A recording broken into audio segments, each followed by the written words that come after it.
Hi,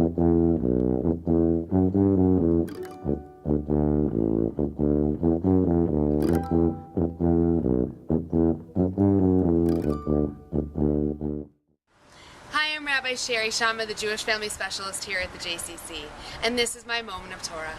This week's Torah portion is Ki Tetze.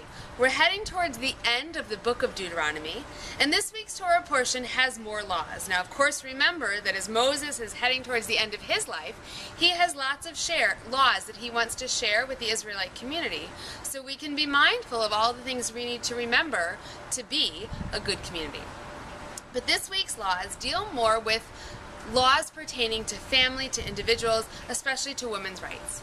And there is one law in the beginning of this Torah portion that has frustrated and angered me for years.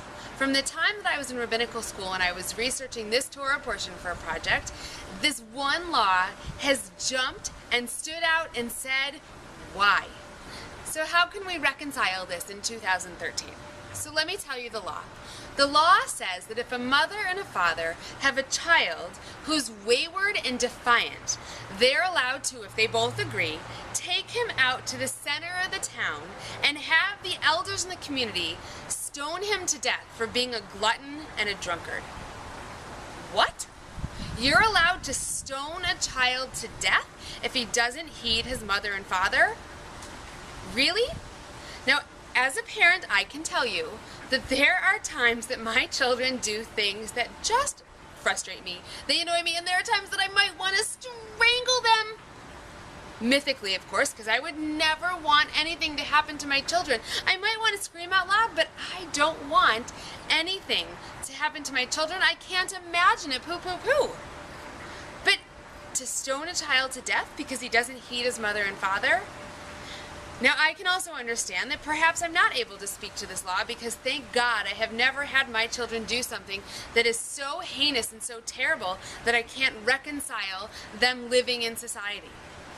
But still, how can the Torah allow danger to come upon our children? It's a question that they don't have an answer to. Now, a lot of the commentators teach that this was never done, that a child was never stoned to death. Some more modern laws say that this is in there to teach that child abuse is wrong, that we should never let this happen, or how important it is to honor your mother and your father.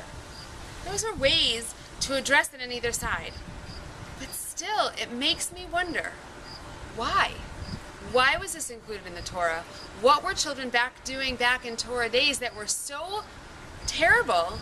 And how can we as parents, instead of, God forbid, ever letting this happen, focus more on rehabilitation, focus more on education, focus more on taking care of our children so they are mindful of us, so they do heed our warnings, so they aren't gluttons, they aren't drunkards, and so we don't have a society of children who we turn our backs on.